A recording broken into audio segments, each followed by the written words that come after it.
আসসালামু আলাইকুম রহমতুল্লাহি ওয়া নাহমাদুহু ওয়া নুসাল্লি আলা রাসূলিল কারীম আম্মা বা'দ বিসমিল্লাহির রহমানির রহিম আলহামদুলিল্লাহ। আমাদের সেলফ রুকিয়া কোর্সের আজ 10ম সেশন। তো আমরা যে বিষয় নিয়ে আলোচনা করছিলাম গত ক্লাসে সেটি ছিল জাদু সংক্রান্ত সিহির সংক্রান্ত বিষয় যে আহ, সাধারণত আমরা মানে জাদুর বিষয়টা সত্য, জাদু কিভাবে কাজ করে, এটার হিস্ট্রি, এটা এই বিষয়ে আমাদের কি কি আকীদা থাকতে হবে, এটার সাথে কি কি বিষয় ইনভলভ থাকে সেই বিষয়ে কিন্তু আমাদের আলহামদুলিল্লাহ অলরেডি আলোচনা শেষ আরো আগেই। প্রয়োজনে আরো কিছু বিষয় ছিল যেগুলো গত ক্লাসে আলোচনা করা হয়েছে, সুতরাং আহ ওই বিষয়গুলো আর রিপিট করা হবে না। এখন যে বিষয়টা নিয়ে আলোচনা চলছে সেটা হচ্ছে রুকিয়া জাদু। যদি কেউ জাদুগ্রস্ত হয় তাহলে রুকিয়াটা কেমন হবে বা কিভাবে আমরা রুকিয়া করতে পারি। তো সেই জিনিসগুলো আমরা গত ক্লাসে আলোচনা শুরু করেছিলাম। সেখানে ছিল ইন জেনারেল ওভারঅল জাদুর সাধারণ রুকিয়া।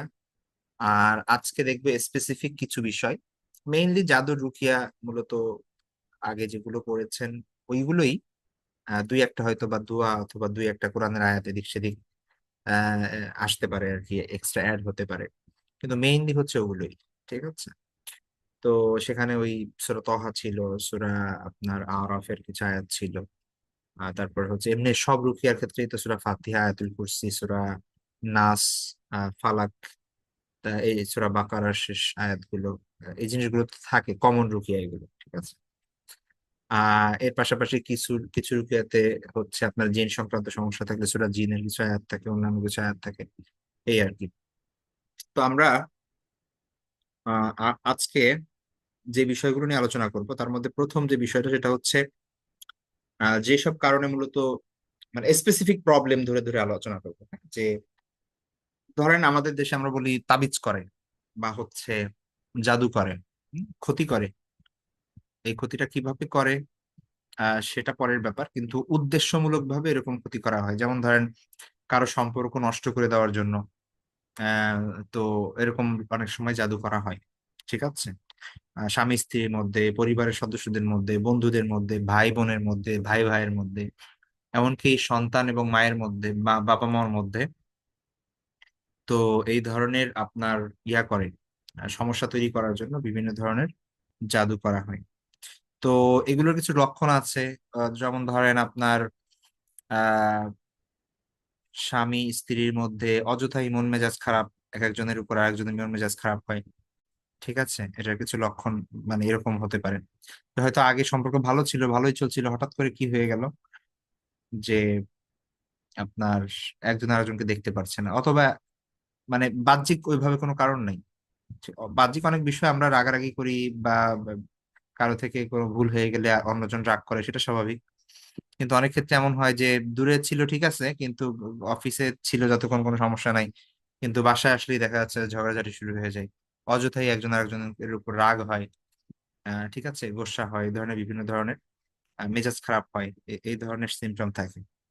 তারপরে হচ্ছে ছোটখাটো অনেক বিষয়ে অতিরিক্ত সন্দেহ প্রবণতা থাকে। একজন আরেকজনকে সন্দেহ করে অযথাই। তারপরে অনেক বেশি ঝগড়া বিবাদ, স্বামী স্ত্রী একজন আরেকজনের প্রতি আকর্ষণ কমে যাওয়া, ভালোবাসা কমে যাওয়া। তারপরে অন্যদের সাথে আপনার স্বাভাবিক আচরণ, কিন্তু স্বামী স্ত্রীর মধ্যে হচ্ছে ঝামেলা। এমনি তার আচরণগত অন্য কোথাও সমস্যা নাই, কিন্তু নিজেদের মধ্যে প্রবলেম। তো এই ধরনের সমস্যা এগুলো মেইনলি হচ্ছে জাদুর সমস্যাগুলো, লক্ষণগুলো আর কি এরকম ভাই। আবারও বলে নিচ্ছি যে কোনো লক্ষণ দেখা মানেই এই না যে জাদু হয়েছে। ওইটা এমনিই হইতে পারে যে কেউ ছোটবেলা থেকে তার চারিত্রিক তার অবস্থাই এরকম যে অতিরিক্ত রাগ অথবা অতিরিক্ত বদমেজাজ। তো জাদুর লক্ষণটা তখন বোঝা যাবে যে ধরেন হঠাৎ কেউ পরিবর্তন হয়েছে, তার আচরণ আসলে এমন হওয়ার কথা না। ঠিক আছে, সে এরকম না, কিন্তু মনে হচ্ছে যে সে একদম চেঞ্জড মানুষ।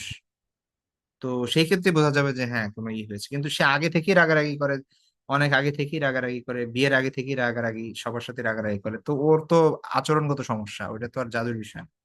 ঠিক আছে, তাকে আহ নসিহা করে ঠিক করতে হবে বা হচ্ছে তার আলাদা ব্যবস্থা নিতে হবে।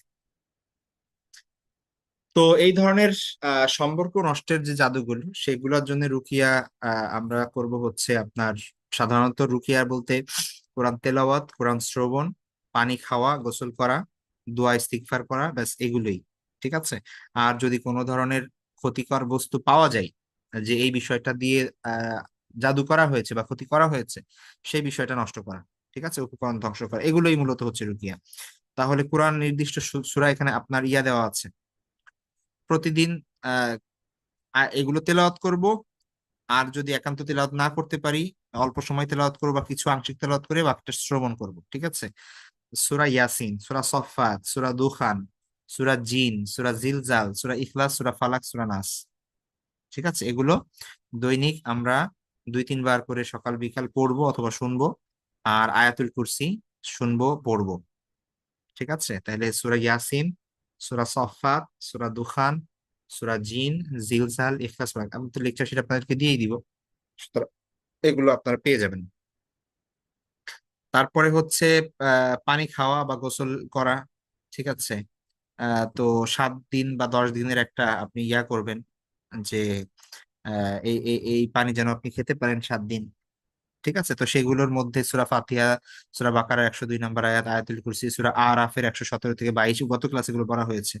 সূরা ইউনুসের 81 এবং 82, সূরা তহার 69, সূরা ফালাক, সূরা নাস আহ 1 বার 2 বার বা 7 বার তেলাওয়াত করে সেটা ফু দিয়ে রুকিয়ার পানি বানানো এবং সেটা সকাল বিকাল পান পান করা 1 গ্লাস করে। ঠিক আছে। আর একইভাবে আপনি গোসল করার পানি বানাতে পারেন এভাবে, আর বরই পাতা দিয়ে যদি গোসল করা যায় সেটা আরো ভালো। ঠিক আছে।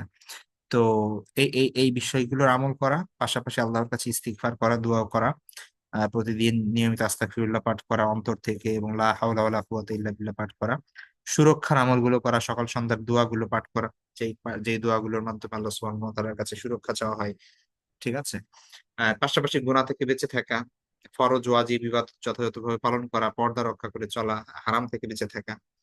এবং যদি কোনো তাবিজ বা সন্দেহজনক বস্তু পাওয়া যায় তা শরীয়হ পদ্ধতি অনুযায়ী, শরীয়হ সম্মত যে পদ্ধতি আছে সেই পদ্ধতিতে সেটা ধ্বংস করা, নষ্ট করা। তো এই হচ্ছে আপনার রুকিয়া। তো এই রুকিয়া গুলো যদি আমরা 1-2 সপ্তাহ নিয়মিত মানে ধারাবাহিকভাবে করব, তো আশা করা যায় সমস্যা থাকলে সেটা দূর হয়ে যাবে। তারপরেও যদি উন্নতি না হয়, প্রত্যেকটা ক্ষেত্রেই বলছি যে যদি এমন হয় যে না, আরো সমস্যা বাড়ছে অথবা হচ্ছে কোনোভাবে কমছে না, আপনি 1 সপ্তাহ 2 সপ্তাহ 3 সপ্তাহ এরকম মাস চলে যাচ্ছে কিন্তু প্রবলেম যাচ্ছে না, তো সেই ক্ষেত্রে হচ্ছে আপনি কি করতে পারেন, আহ কোনো গ্রহণযোগ্য, নির্ভরযোগ্য রাকি যিনি আছেন, যার বাস্তব অভিজ্ঞতা আছে, তার শরণাপন্ন হতে পারে। ঠিক আছে। তো অনেক ক্ষেত্রে এমন হতে পারে যে এটা আসলে সমস্যা না, এমনিই আপনার মানে বাহ্যিক সমস্যা, কিন্তু এটাকে জাদু আপনি মনে করছেন, হতে পারে এরকম। ঠিক আছে। তো এইটা হচ্ছে যে আবারও বলছি যে এই জাদু তখনই এই জিনিসগুলো বোঝা যায় যখন হচ্ছে হঠাৎ করে চেঞ্জ আসে, বা হচ্ছে আপনার আহ মানে এখানে কোনো আপনার যুক্তি কাজ করে না। তো আপনি বুঝতেছেন যে ব্যাপারটা ঠিক হচ্ছে না, তারপরেও রেগে যাচ্ছেন, তারপরেও হচ্ছে আপনার কন্ট্রোল হারিয়ে ফেলছেন এবং এটা বারবার হচ্ছে। হ্যাঁ, তো তখন বোঝা যায় যে এটা হচ্ছে অনেক ক্ষেত্রে জাদুর প্রভাব।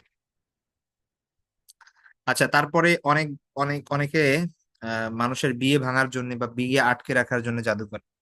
ঠিক আছে। এরকম এরকম মানুষ এরকম করে, মানুষের বিবাহিত জীবন যেভাবে ক্ষতি করে, আহ আবার বিয়ে আটকে রাখে অনেক মানুষ। ঠিক আছে। তো এরকম যদি হয় যে না, একটা মেয়ের সব দিক থেকে ঠিকঠাক আছে কিন্তু বারবার বিয়ের প্রস্তাব নাকচ হয়ে যাচ্ছে, সবকিছু ঠিক থাকা সত্ত্বেও শেষ দিকে গিয়ে বিয়ে ভেঙে যায়, বা বিয়ের আলোচনা শুরু করলেই অসুস্থ হয়ে পড়ে, বিয়ের আলোচনা করলেই বা বিয়ের প্রস্তুতি নিলেই শারীরিক মানসিক বিভিন্ন সমস্যা সৃষ্টি হয়, মাথা ব্যথা, তারপর হচ্ছে আপনার অস্বস্তি, ঘুম না হওয়া, মেরুদণ্ডের নিচে ব্যথা, পেট ব্যথা, এই ধরনের বিভিন্ন ধরনের প্রবলেম সৃষ্টি হয় বিয়ের আলোচনা করলে বা বিয়ের প্রিপারেশন নিলে। ঠিক আছে।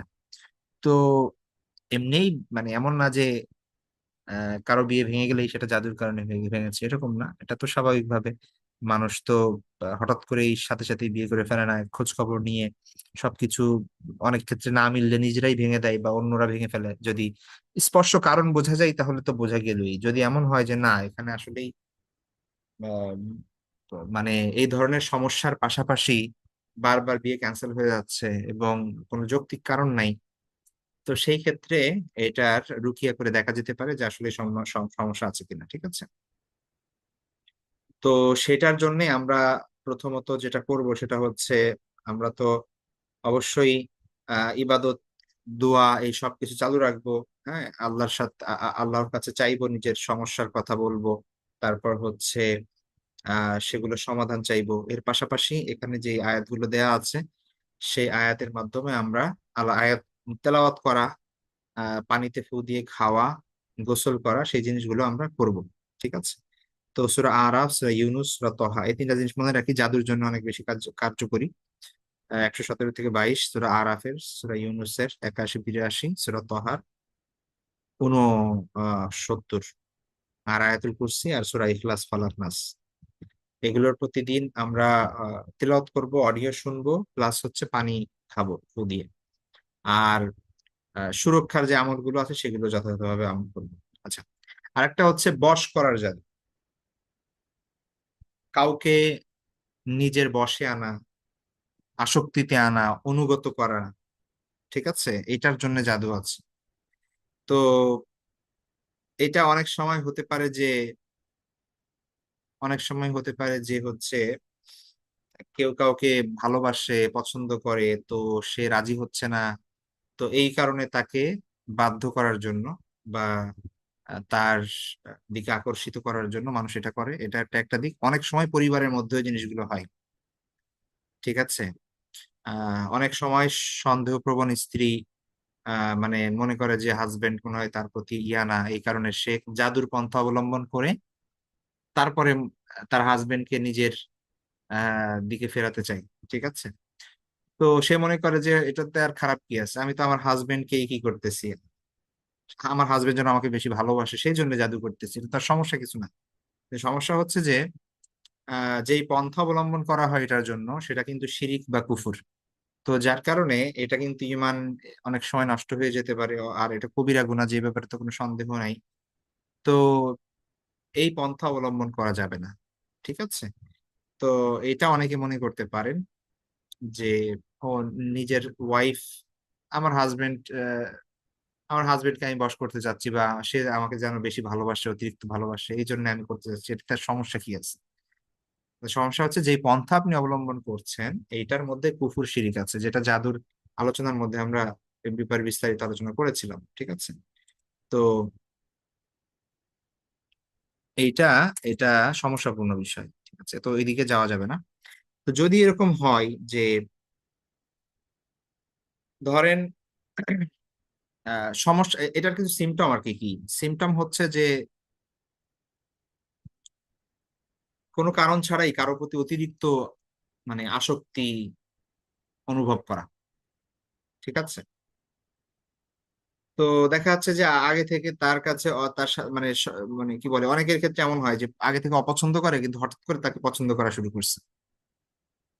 ঠিক আছে, অ- আগে অপছন্দ ছিল কিন্তু এখন তার প্রতি খুব আকর্ষণ অনুভব হয়। ঠিক আছে, তারপর হচ্ছে অন্ধ আনুগত্য, একদম মানে যা বলবে তাই।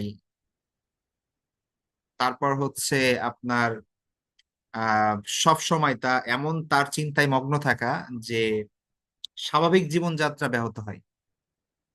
ঠিক আছে, মানে তার চিন্তায় খাওয়া, ঘুম, তারপরে হচ্ছে লেখাপড়া সব বন্ধ হয়ে যায়, এমন একটা অবস্থা।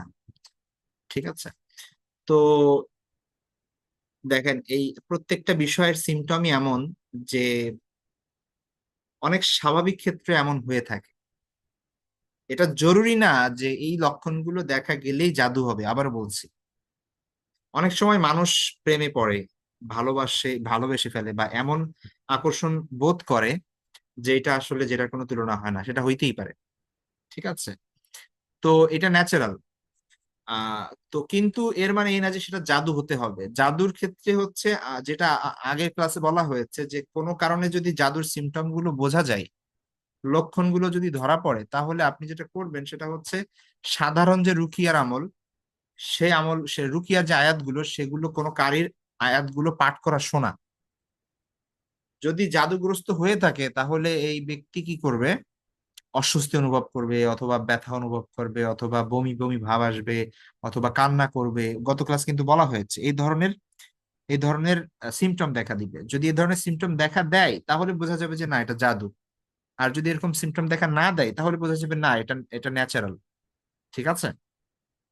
তো কারোর প্রতি আসক্তি হওয়া মানেই এই না যে সেটা জাদু হয়েছে। ঠিক আছে? আমি এদিকে মানে কোনটা হালাল কোনটা হারাম বা এগুলার রিলেশনের বিষয়গুলো আমি ফিকি ওই দৃষ্টিকোণ থেকে যাচ্ছি না। হ্যাঁ, ওদিকে আমি যাচ্ছি না, যেহেতু এটা আমাদের আলোচনার বিষয় না। তো বাকি হচ্ছে যে মানে কেউ যদি আপনি যদি আপনার ফ্যামিলি মেম্বারের কারো ব্যাপারে এরকম সন্দেহ করেন যে ও হয়তো বা কারোর প্রতি এতটা আসক্ত, আসলে লজিক্যালি তো তার এরকম আসক্তি হওয়ার কথা না, অথবা ওর পছন্দ করার কথা না, কিন্তু সে এরকম পছন্দ হয়ে মানে এরকম করতেছে, সে মানে ইললজিক্যাল কাজ বাজ করতেছে। আহ, তো সেই ক্ষেত্রে রুকিয়া করা যেতে পারে, করে দেখা যেতে পারে যে আসলে জাদু করা হয়েছে কিনা। ঠিক আছে? তো সেই ক্ষেত্রে এখানে দেখেন সূরা তাগাবুন, সূরা তাগাবুনের 14 থেকে 16 নম্বর আয়াত। ঠিক আছে? রোগীর কাছে বসে এই আয়াতগুলো তিলাওয়াত করবেন। সূরা তাগাবুনের 14 থেকে 16। আর অন্য যে আয়াতগুলো আছে এগুলো, যেগুলো সূরা আরাফ, ইউনুস, সূরা তহা, এগুলো তো প্রত্যেকটা ক্ষেত্রে আছে। পাশাপাশি আয়াতুল কুরসি, এগুলো পড়ে পানিতে ফু দিয়ে খাওয়ানো, আর সকাল সন্ধ্যার আমলগুলো করা, যথাযথভাবে চলা।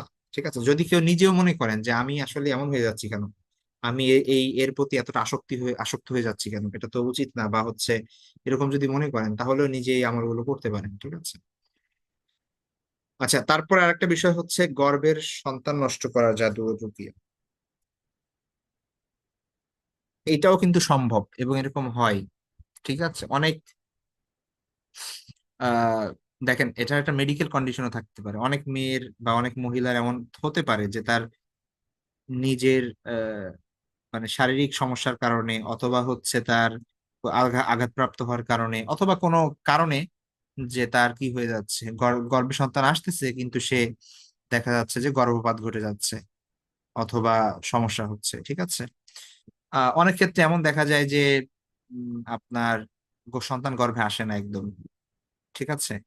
তো এরকম বিভিন্ন হতে পারে, সমস্যা হতে পারে, সেটা জাদুর কারণে হতে পারে।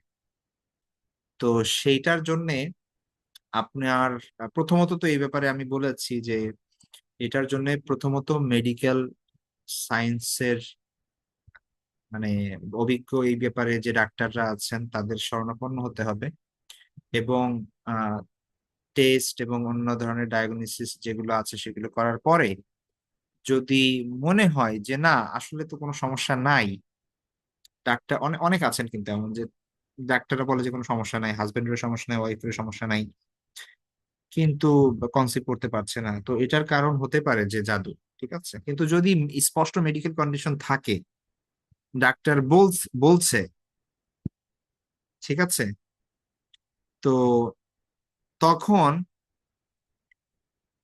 তখন হচ্ছে আপনার কি বলে আহ তখন তো এটা মেডিকেল প্রবলেম, স্পষ্ট যে ডাক্তার বলতেছে যে এই সমস্যা। ঠিক আছে? বা হাজবেন্ড সমস্যা বা ওয়াইফের সমস্যা, তখন তো আর ওইভাবে ট্রিটমেন্ট করতে হবে। ঠিক আছে? প্লাস আপনি পাশাপাশি রুকিয়াও করতে পারেন, সেটা আলাদা ব্যাপার। হ্যাঁ, তো অনেক সময় জিনের সমস্যার কারণে, অনেক সময় জাদুর সমস্যার কারণে এই ধরনের সমস্যা হয়ে থাকে। তো সেই ক্ষেত্রে কিছু লক্ষণও থাকে। ভয়ঙ্কর স্বপ্ন দেখে মানুষ। ঠিক আছে? সাধারণত জাদুগ্রস্ত হলে ভয়ঙ্কর স্বপ্ন দেখাটা স্বাভাবিক। মানসিক অশান্তি, তারপর হচ্ছে আপনার অস্বস্তিতে ভোগা। ঠিক আছে? ঘুমের মধ্যে অস্থিরতা, মেরুদণ্ডে ব্যথা, তারপর হচ্ছে এই ধরনের অনেক সমস্যা হয়। ঠিক আছে? এখন অবশ্য আমাদের মানে আমাদের খাদ্যাভ্যাস, আমাদের শারীরিক কন্ডিশন, এই সব কিছু মিলে মানে প্রত্যেক মানুষের মধ্যে স্বাভাবিক এই ধরনের অস্থিরতা, তারপর হচ্ছে ব্যথা শরীরে, অলস অলস ভাব, ঘুমে প্রবলেম, এই জিনিসগুলো কিন্তু সবার মধ্যে কমন কমন প্রবলেম। ঠিক আছে? এর মানে এই না যে সবাই জাদুগ্রস্ত, এটা বুঝতে হবে। এটা আপনি ব্যায়াম করেন না, আপনি অতিরিক্ত খান, খেয়েই ঘুমিয়ে যান, তারপর হচ্ছে জাঙ্ক ফুড খান, তারপর হচ্ছে আপনি রাতে দেরি করে ঘুমান, ঘুম থেকে উঠেন দেরি করে, তো আপনার তো এই সমস্যা হবেই। এটা তো আর জাদুর কিছু নাই, এটা তো আপনি নিজে নিজের জাদু করলেন, সেটা আলাদা ব্যাপার। ঠিক আছে? এখন অনেকে আপনারা মেলানোর চেষ্টা করবেন যে হাই হাই, আমার তো এই সমস্যা, আমি তো মানসিক অশান্তিতে আছি, আমি তো মানে কি বলে ঘুম আসে না, আমার ঠিকঠাক মতো ঘুম হচ্ছে না, আমি তো এই ঘুমের মধ্যে অস্থির হয়ে যায়, আমার শরীরের ব্যথা, এখানে জয়েন্টে জয়েন্টে ব্যথা, ইত্যাদি ইত্যাদি, হাই হাই আমি জাদু করছি, ইত্যাদি ইত্যাদি। তাহলে তো সবাই সবাই জাদু করছে। বুঝেন না ব্যাপারটা? এটা কমন, কারণ এখনকার আমাদের খাদ্যাভ্যাস যদি আমরা দেখি, এটা ঠিক নাই, আমাদের ঘুমের ঠিক নাই, লাইফ স্টাইল ঠিক নাই, আমরা ঠিক মতো ব্যায়াম করি না, ঘুম থেকে সময় মতো ঘুমাই না, সময় মতো ঘুম থেকে উঠি না, নিজের অভ্যাসই উল্টাপাল্টা করে ফেলছি, তো সেটার তো আপনার শারীরিক কন্ডিশন, সেই জিনিসগুলো তো হবেই। তো এইটা জরুরি না যে আপনার জিনে ধরেছে বা হচ্ছে জাদু জাদু করেছে, ঠিক আছে?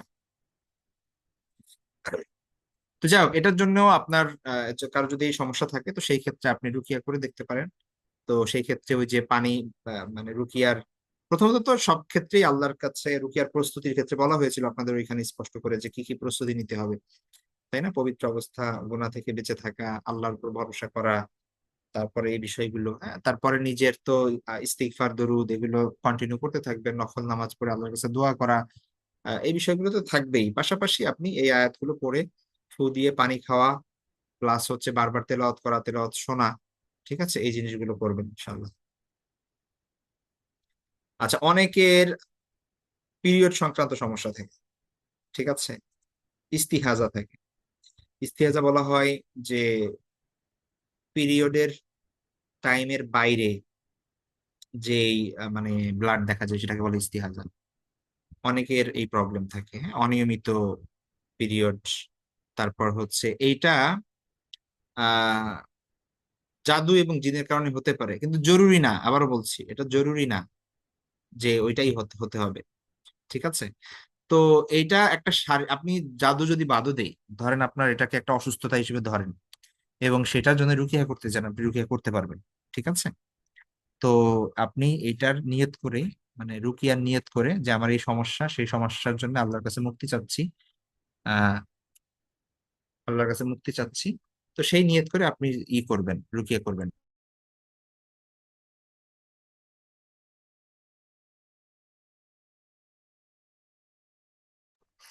তো এটার জন্য আপনারা এই যে আয়াতুল কুরসি, সূরা আরাফ, সূরা ইউনূস, সূরা তহার, এই আয়াতগুলো, ইখলাস, ফালাক, নাস, এগুলো তিলাওয়াত করা, এগুলো পানি দিয়ে ফু দিয়ে খাওয়া, গোসল করা, সেগুলো করতে পারেন। আর হচ্ছে সূরা আনামের 67 নাম্বার আয়াতের প্রথমাংশ, লিকুল্লি নাবাইম মুস্তাকর, ঠিক আছে? এটা বারবার তেলাওয়াত করে, 70 বার তেলাওয়াত করে পানিতে ফু দিয়ে সেই পানি পান করবেন, ঠিক আছে? এই এই জিনিসগুলো করবেন। আর সাথে আরেকটা জিনিস বলি, যেহেতু আহ অনেক পুরুষ আছেন যারা হচ্ছে আহ তার কি বলে, মানে কি বলে, স্ত্রী সহবাসে অক্ষম, অথবা মানে সেই জায়গাগুলোয় সমস্যা থাকে তার, ঠিক আছে? তো এরকম অনেক হতে পারে, আমি এটা এটা পুরুষ হাজবেন্ড ওয়াইফ দুইজনেরই হতে পারে, অক্ষমতা দেখা দিতে পারে, ঠিক আছে? এখন অনেক সময় এমন হয় যে দেখা যাচ্ছে কেউ কারোর প্রতি আকর্ষণ ফিল করে না, অথবা একজন আরেকজনের প্রতি আকর্ষণ ফিল করে না, ঠিক আছে? অথবা অনুভূতিহীন একবারে, ঠিক আছে? অথবা দেখা যাচ্ছে যে আহ মানে এই ধরনের যে প্রবলেম গুলো হয়, তো সেই প্রবলেম একটা তো শারীরিক কন্ডিশনের ক্ষেত্রে হতে পারে, এই এই বিষয়গুলো মানুষের সাইকোলজিক্যাল এবং ইটিং হ্যাবিট, তার লাইফ স্টাইলের উপর অনেক বেশি ডিপেন্ড করে। একজন মানুষ যদি স্মোক করে, তারপর হচ্ছে দেরিতে ঘুমাই, তারপর জাঙ্ক ফুড খাই, তাই না? এই বিষয়গুলো থাকলে স্বাভাবিক একটা মানুষের মানে যৌন ক্ষমতা অনেকটা কমে আসে, এটা মেডিকেল সায়েন্সও বলে, ঠিক আছে? সেই বিষয়গুলো বাইরে আপনার আহ যদি এমন হয় যে না, কোনো সমস্যা নাই, অন্য কোনো সমস্যা হওয়ার কথা না, কিন্তু তারপরেও এই ধরনের সমস্যা হচ্ছে, তো সেই ক্ষেত্রে রুকিয়া করা যেতে পারে। ফাতিহা, সূরা ফাতিহা, সূরা আলাম নাশরা, আরাফ, ইউনূস, তাহার, এই আয়াতগুলো, এগুলোর মাধ্যমে আপনারা কি করতে পারেন, এখানে দেওয়া আছে, সেগুলো সেগুলো আমল করতে পারেন, ঠিক আছে? আর একটা বিষয়, সেটা হচ্ছে পড়ালেখা নষ্ট করা এবং পাগল বানানো জাদু, ঠিক আছে? এটাও হয় অনেক সময়। একটা ভালো ছাত্র, ভালো স্টুডেন্ট, সবকিছু ঠিক আছে, হঠাৎ করে দেখা যাচ্ছে লেখাপড়া ছেড়ে দিছে, বা তারপরে পাগল পাগল ভাব, উদ্ভ্রান্তর মতো ঘোরাফেরা করে, কি বলে কি খাই, কোনো ঠিক ঠিকানা নাই, হ্যাঁ, এরকম হতে পারে অনেক। তো অস্থিরতা বেশি, অহেতুক হাঁটা চলা, তারপরে হচ্ছে কাজে অমনোযোগিতা, হঠাৎ করে এই ধরনের প্রবলেম দেখা দেয়। ঠিক আছে, তো সেটার জন্য রুকিয়া আপনি করতে পারেন।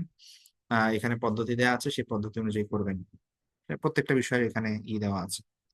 আর একটা হচ্ছে শারীরিক অসুস্থতা, এমনি শারীরিক অসুস্থতা, কোনো স্পেসিফিক অঙ্গ প্রত্যঙ্গ অবশ হয়ে আছে, অথবা ব্যথা হয়ে থাকে, অথবা হচ্ছে মানে এটা লজিক্যাল কোনো কারণ ছাড়াই ডাক্তার দেখানোর পরেই সেটা সারছে না।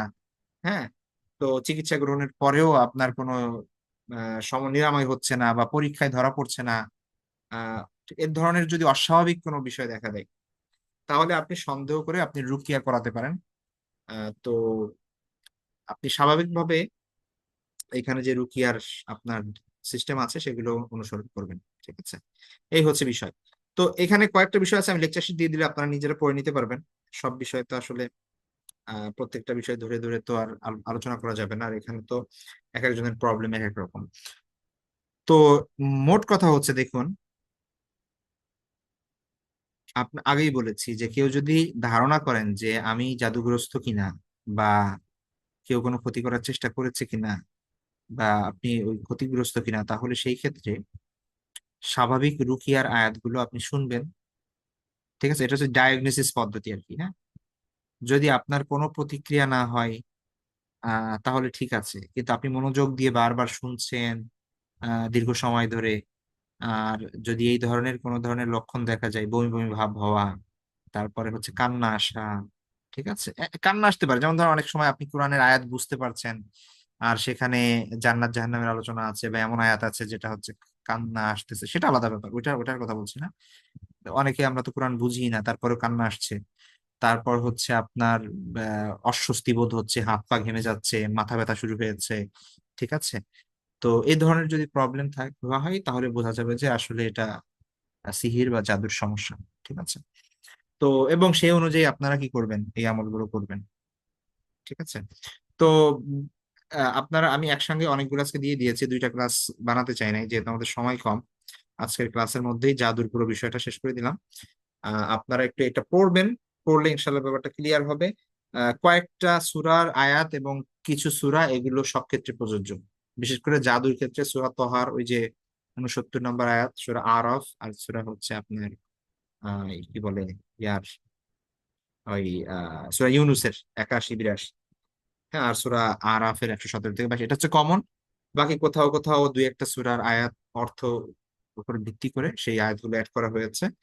আপনারা এই আমলগুলো করবেন। হ্যাঁ, আর রুকিয়া মানে হচ্ছে আপনার হয় কোরআন পড়বেন, শুনবেন, মানে দুইটাই করবেন, কোরআন পড়বেন, শুনবেন, এটা ফু দিয়ে পানি খাবেন, আর হচ্ছে কি বলে আহ গোসল করবেন, আহ আল্লাহর কাছে দোয়া করবেন, গুনাহ থেকে বেঁচে থাকবেন।